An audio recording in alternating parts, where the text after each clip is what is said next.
एक जीवित भाषा के रखवाले श्री नरेश चंद्र देव बर्मा, पद्मश्री 2026।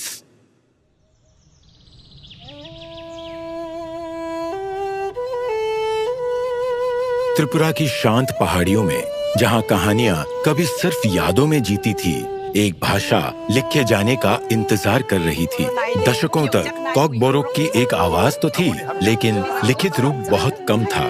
तब एक व्यक्ति ने अपनी कलम उठाई और काम शुरू किया। 31 अक्टूबर 1944 को जन्मे श्री नरेश चंद्र देव बर्मा ने बांग्ला पढ़ते हुए अपना बचपन बिताया।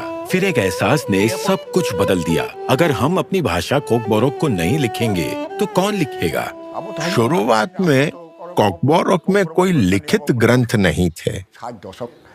1960 के बाद लोग इसे एक भाषा के रूप में देखने लगे। वो दौलत अहमद की कॉकबोरोक व्याकरण पुस्तक कॉकबोर्मा से गहरा प्रेरित हुए।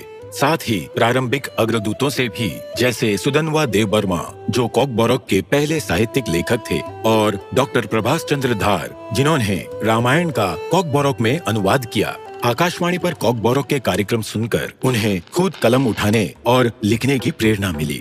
1970 में उन्होंने बांग्ला में लिखना शुरू किया और 1980 से उन्होंने कॉकबोरोक में लिखना भी शुरू कर दिया।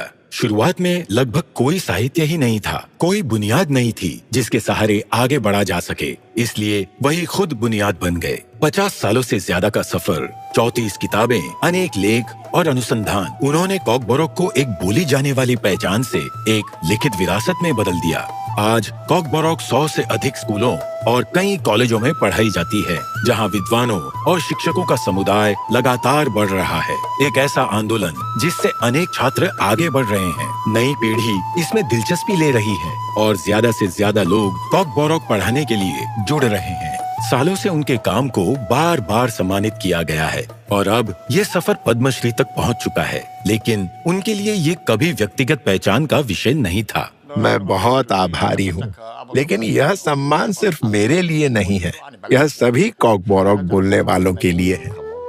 आज सेवानिवृत्ति के बाद भी वे लगातार लिख रहे हैं, मार्गदर्शन दे रहे हैं और संरक्षण कर रहे हैं। उनका सपना सरल है लेकिन बहुत गहरा। लोग कॉकबोरोक को अपनाएं, उसे बोलें, इस्तेमाल करें और रोजमर्रा की जिंदगी में जिंदा रखें। एक धुंधलाती हुई भाषा को अपना नायक मिला और अपनी कलम से उन्होंने उसमें नई जान डाल दी। जैसे जैसे कॉकबोरोक एक जीवित और स्थायी पहचान के साथ उभर रही है, एक नाम हमेशा उसके साथ जुड़ा रहेगा। श्री नरेश चंद्र देव बर्मा, पद्मश्री 2026। कोटि कोटि नमस्कार।